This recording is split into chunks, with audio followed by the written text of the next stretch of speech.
Coming soon to own on YouTube and Twitch.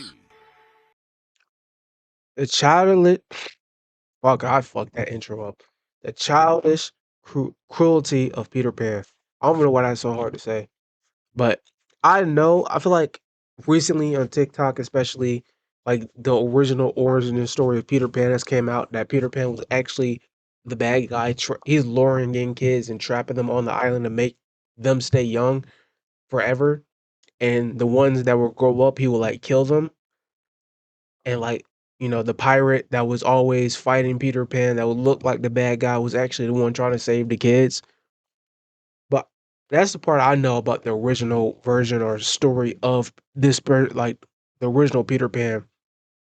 I feel like a lot of people know that now, but I'm gonna check this out to see if there's like anything different from what I already know. With that being said, let's get straight into it. Another classic children's story is actually way more gruesome than you thought video. I promise. I'm not here to tear up the image of Peter Pan and prove that your whole childhood was a lie. Okay, well, maybe I'll do that just a little, but it's not the point. The reason I'm making this video is because Peter Pan is not just a classic story, it's a part of culture. We all recognize the symbols: Neverland, the pirates, the Lost Boys, fairies, fairy dust, mermaids, Captain Hook, the misbehaving shadow, the daring little boy who never grows old. It's a story that has sort of become childhood. Peter Pan himself is almost a patron spirit of youth, both an incarnation of the impudent desire never to grow old, and a wistful acknowledgement that one day you must. This is true of the Disney film, the one that everybody knows, and you'll probably be surprised to know it's basically also true of the original story. This is one of those odd cases where the core content of the original and its adaptation aren't really that different. The biggest difference between them is a bit more conceptual. I feel like the biggest difference is like they're kind of the same, but the way they portrayed the Disney version, it made it seem as Peter Pan was just trying to stay young forever. Made it less villain-like, with more hidden messages. If Peter Pan is childhood, then using almost all the same symbols, the original J.M. Barrie story offers a very different perspective on childhood. Yes, it is still about the innocence, the purity, the joy of childhood, but it also considers something that not many other pieces of popular media do: the heartlessness of children. Oh shit.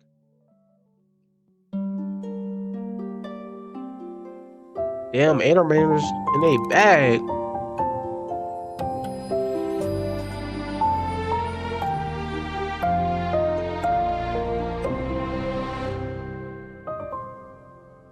One of the most palpable differences between the original Peter Pan stories and the Disney adaptation is also a very thematic one. Originally, Peter Pan was like a baby. In the Disney version, at a glance, I'd give him, 14, 15 years old. In the first story that the character ever shows up in, The Little White Bird, written in 1902, he's just 7 days old, and he gets off to kind of a rough start. In that original story, the author takes for granted that, of course, all babies start off as birds. Not delivered by birds, a la the stork, they themselves start off as birds and find a human family to grow up with. But when Peter is born, if that's the right word for it, he forgets that he isn't a bird anymore and decides to fly away back to Kensington Gardens, London, where all such... Oh, I just peeped. That's why he said they're all start as birds, so he'll be like logical on why Peter flies. Birds come from. When he finally returns after who knows how long, he's surprised to find that things have changed. He'd fully been expecting his mother to be waiting patiently for him with open windows and arms, no matter how long he spent away. But they moved on. Instead, the window is closed, and she's asleep, cradling a new baby boy. Wow. That's our first ever introduction to Peter Pan. The story would change a little in future versions. In the 1911 novel, Peter and Wendy, the backstory is mostly the same, but he's been aged up a few years. We aren't told exactly how old he is, but it's still far closer to babyhood than the Disney adaptation. He's described as still having all his baby teeth and his gurgly first laugh.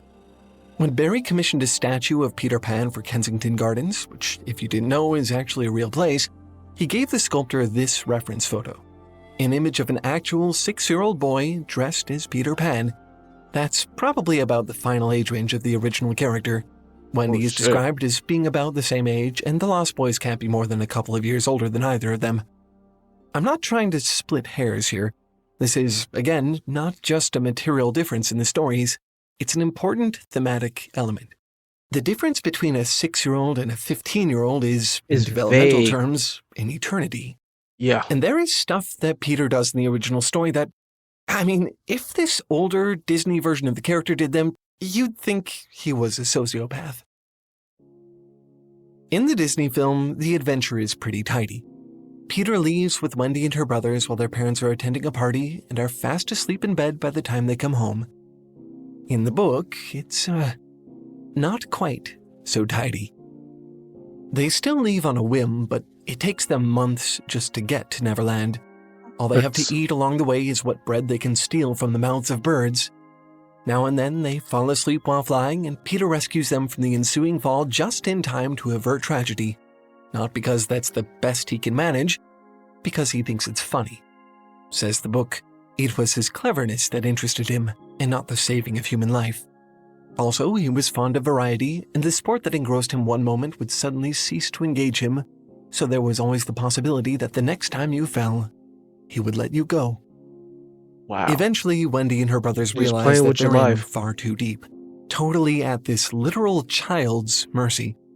When John grumbles about Peter, Wendy stops him. "You must be nice to him," she says. "What could we do if he were to leave us?" Finally, they reach Neverland, and Peter asks John if he's up for an adventure. There's a pirate sleeping below. They can go down and kill him. "Suppose What do you mean just he wakes kill up?" him? asks John anxiously. "I would wake him first, then kill him," Peter says, offended at the suggestion he do something so unsporting. "That's the way I always do." That's right. What? Murder is a favorite pastime for Peter Pan. He kills a lot of people in the book, actually. The violence isn't graphic. It's actually disturbingly mundane. Almost every adventure seems to involve killing people to the point where it's taken for granted. Quote, "He may have forgotten his adventure so completely that he says nothing about it, and then when you go out, you find the body." In another passage, it refers to the Lost Boy's Toodles having bad luck with missing adventures. He always comes back right when the others are sweeping up the blood. Pirates are one thing. I guess you could take it as some kind of tribalism. Kids versus adults in Neverland. But no one is safe. But that's not really it. No one is safe from Peter Pan. Not even the Lost Boys. I know he was trying to keep them on the island, but nigga, he was just marking them straight out the cut for no reason too? He's the smallest of them, but they all respect him with a reverence that can only come from fear. They aren't allowed to dress like him. They aren't allowed to know anything he doesn't. If they complain that make-believing dinner isn't going to fill their empty bellies, Peter raps them on the knuckles as punishment. And if, God forbid, any of them has the audacity to grow up, which, since they aren't magical little legend boys like Peter, they all eventually do, Peter, quote, thins them out. So he just kidnapped these kids, and you here till you grow till you grow old. Not even till you grow old, till you grow into a teenager, then you getting slimed out. Doesn't take a scholar to interpret that one. But despite all of this, Peter Pan isn't a bad person. The hell, he not a bad person. The fuck? You could argue that he's not really much of a person at all yet. I forgot, he is technically an evolved bird. He's just a small child. He dominates the Lost Boys in the way that a particularly strong-willed 5-year-old takes over a group of playmates. He forgets his adventures the way a small child, living ever in the moment, might forget what they did the week before. And the violence of the adventures in Neverland is really just a reflection of the violence of children's play in real life.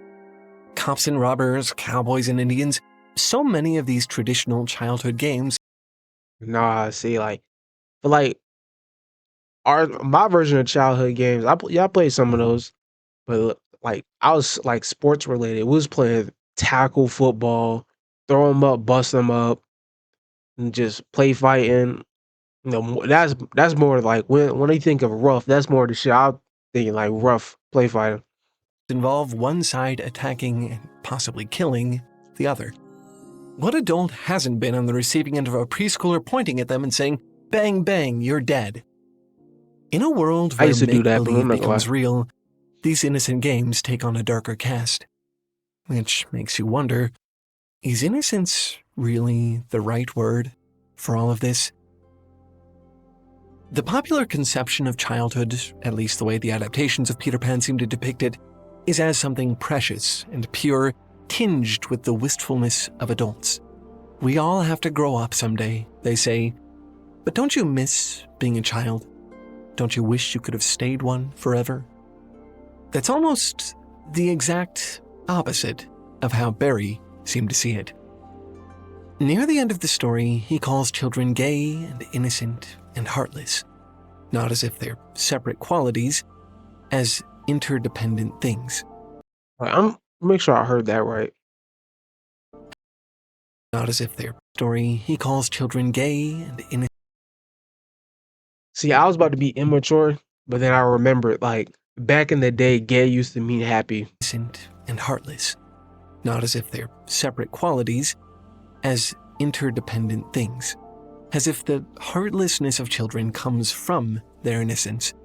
Children, by definition, haven't experienced enough of the world yet to be able to see the value of other people's feelings. They are too innocent to have hearts.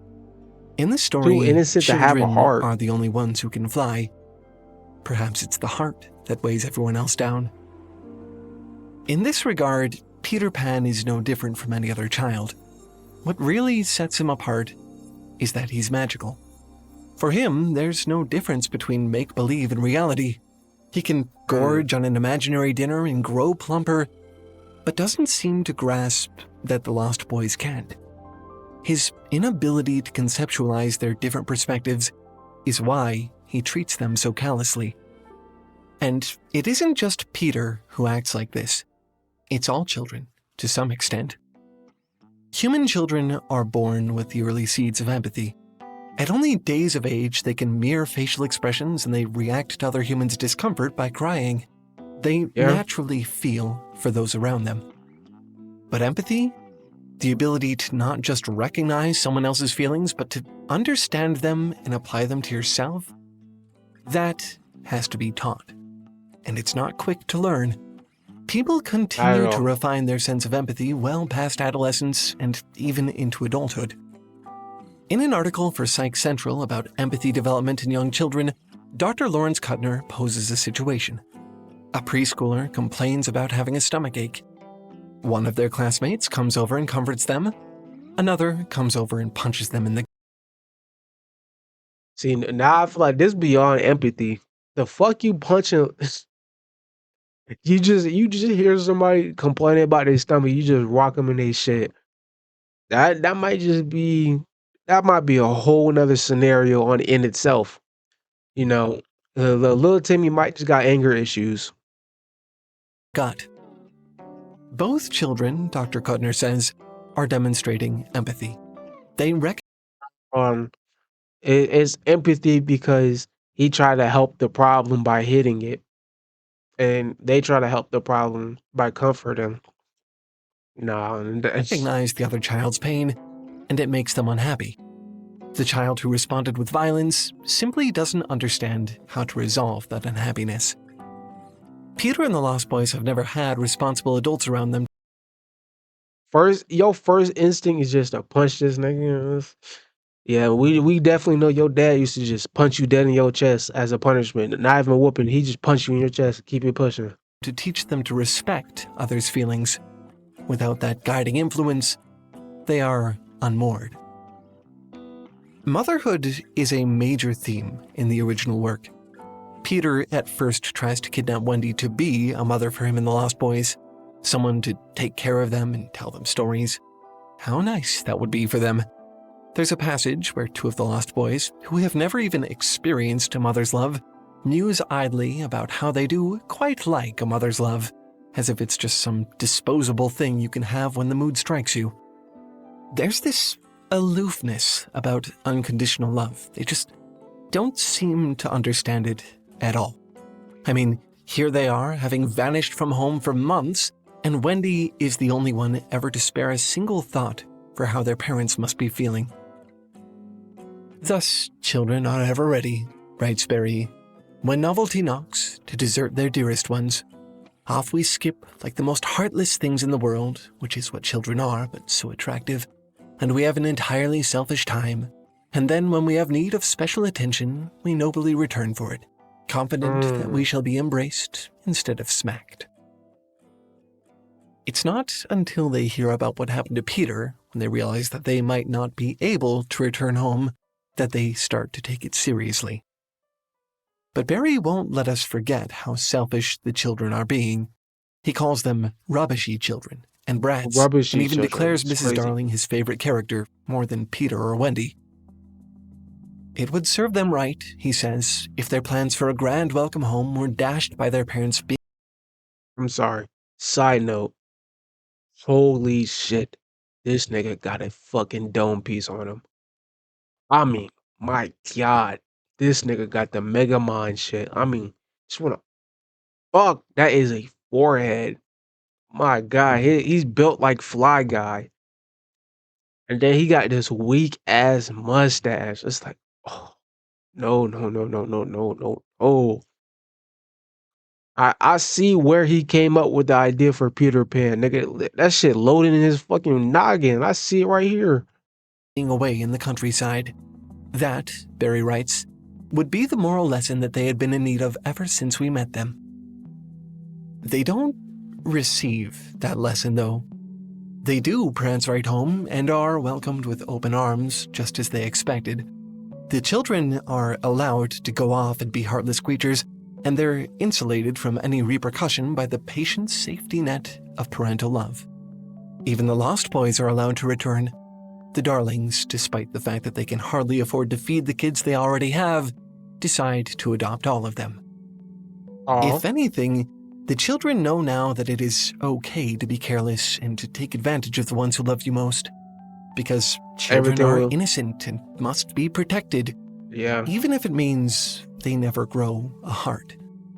Wendy is even allowed to go back to Neverland to help Peter with his spring cleaning once a year. Oh, fuck In the that. end, none of the kids regret the selfishness of their actions. Except, strangely, Peter. Peter initially has a plan to keep Wendy from leaving. He'll close and bar the windows to make it look like her mother didn't want her home, just like what happened to him when he was a baby. But as he flies to the window to do so, he sees Mrs. Darling sitting in the nursery, crying quietly. Wow. At first, he's angry. After all, he wants Wendy. They can't both have her. Like the child who punches the classmate with the stomachache, he recognizes someone else's distress is making him uncomfortable and wants to lash out at the problem. But his anger soon fades, and in possibly the one truly selfless act in his whole life, he abandons his plan.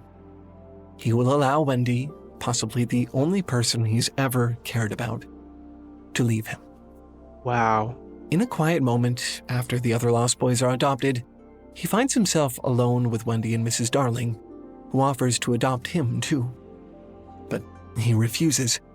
He doesn't want to go to school or grow a beard or work in an office. He never wants to grow up.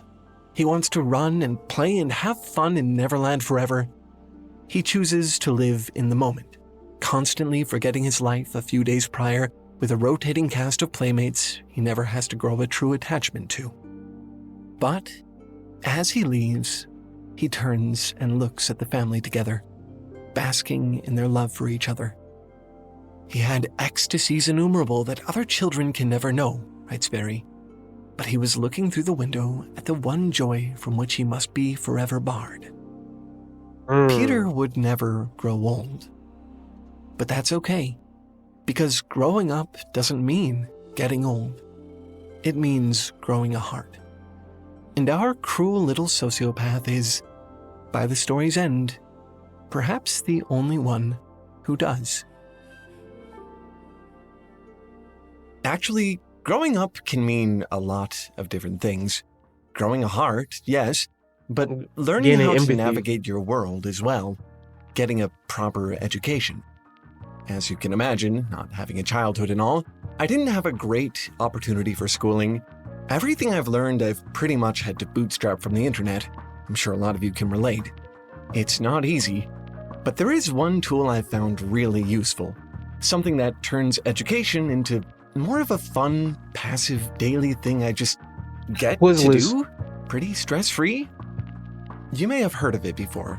Today's Quizzes. sponsor, Brilliant.org. The fuck? You know, with that being said, that would be the end of the video. That was the childish cruelty of Peter Pan. Now, I heard from I don't think that was the original origin story. What I heard Peter Pan was keeping the Neverland boys on the island, and like he didn't want them to grow up. That might have been the original Disney one before they actually went with it. I forgot which version of it what it was.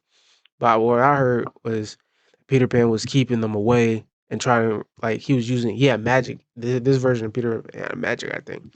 He was using his magic to keep them as young as possible on the island. And then Captain Hook was somebody who escaped. He was a lost boy too, and he escaped from the island, grew up, and he's trying to save the other kids. That's what the original origin story I heard of. You know, with that being said, let me know how y'all feel about it down below. I'll see y'all boys later, though. Get your hands off of me, wanna rest my bones when I am free.